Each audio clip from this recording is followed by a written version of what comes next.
Hello and welcome back to another new video. Today is a super exciting video because we are going to be setting up a new tank just for some special fish that are currently in my 120 centimeter 4-foot aquascape tank, the contest tank. And right now it's looking a little bit weird because I've got this just temporary kind of like a lid for the corners, the edges, because I really don't want these fish to jump out, and I know that they can jump out. The fish that I want to show you guys are these right here. Look at these angelfish. And they're not just any type of angelfish, but these are the 𝗯𝘂𝘀𝗶𝗶𝗀𝗀 red back or red shoulder angelfish. And these guys, when they get bigger, they will look amazing. They've always been on my wants list. If you go and look back at the first few videos on my channel, like I think in the first 5 videos, I've got some videos of my very first Ultim angelfish and Peruvian angelfish. I kept them separately and at different times,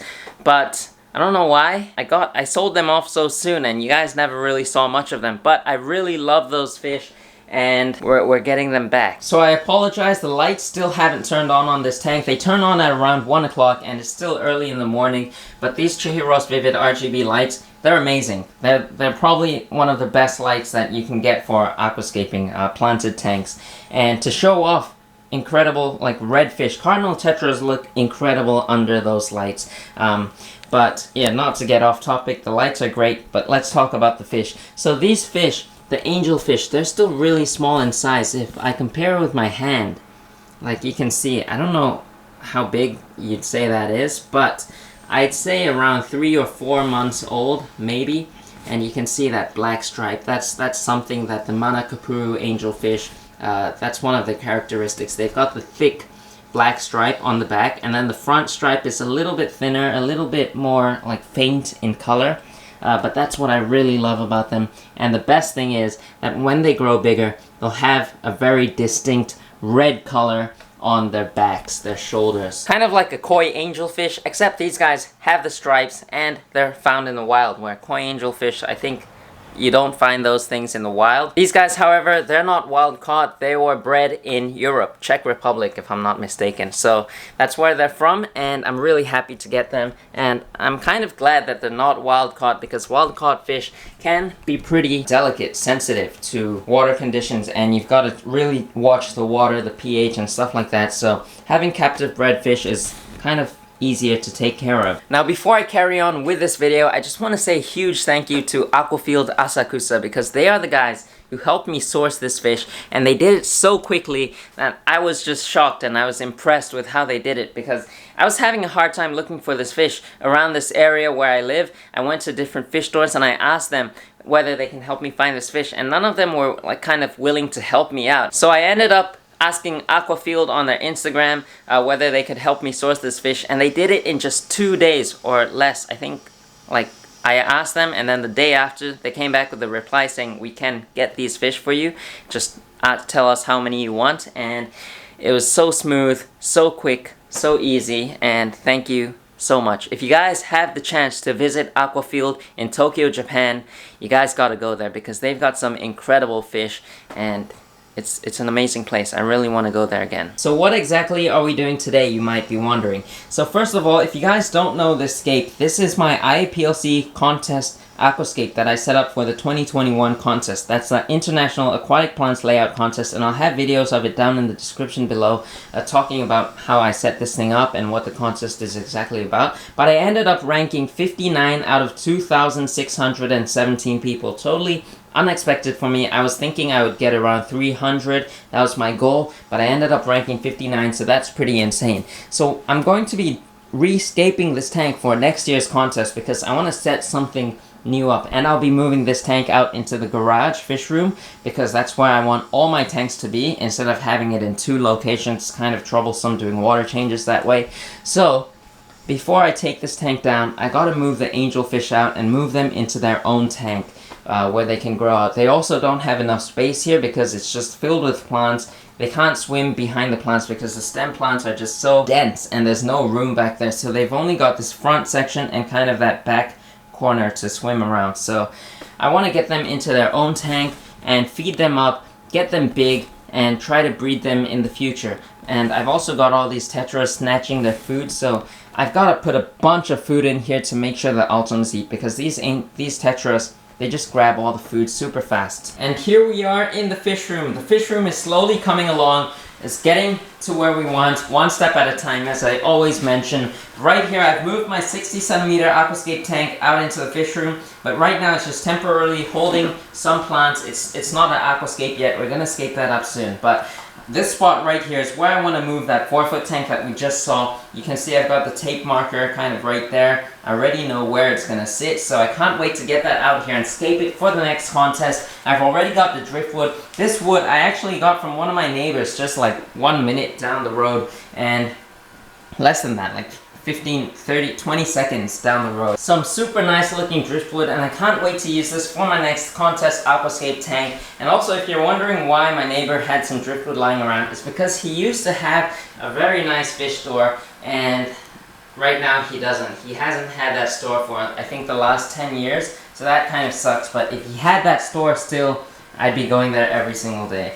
But yeah, so that is that, and the tank we're going to be setting up today is this right here. This is a 3-foot tank, 90 centimeters long, about 50 gallons, and we're going to be setting it up just for the angelfish. I've got the sand here. I've already washed this out.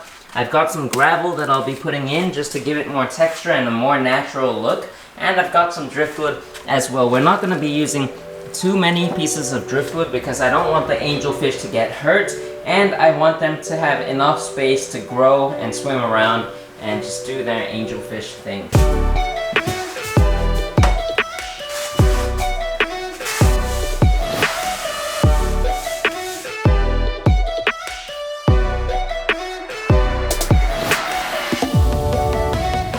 That, I believe, is not that bad. Look at that. Just 2 pieces of wood. We've got this main piece right here, and then this branchy stick piece right here.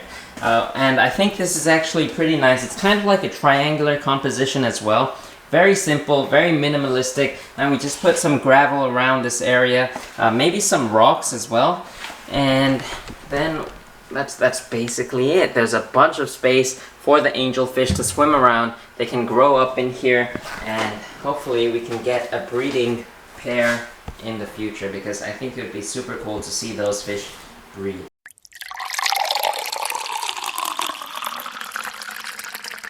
And there it is, all filled up. I know it's a little bit hard to see. I apologize for all the glare that's going on. We've got some bright windows in this room, and we're gonna get this all sorted out soon. So I apologize, please bear with me. We'll fix this up really soon. But for now, I'm going to get the filter running. We're gonna be using an 𝗯𝘂𝘀𝗀𝗀 is what we call it here. It's a canister filter, the medium-sized canister filter. And right now, it's got all this new media in it. So to get this tank kick-started really fast, I'm gonna get some of the media that's in my aquascape canister filter, and I'm gonna move it into this filter. And that is going to help to cycle this tank instantly. A few moments later. And I am back a couple days later. You might notice that I've got some stuff for this tank. First of all, these 2 little white things in the tank. Those are kitchen utensil holders, or I don't know, this one is for like sponges, soap bottles, stuff like that. And this one is for you to like dry out your kitchen utensils, spoons, forks,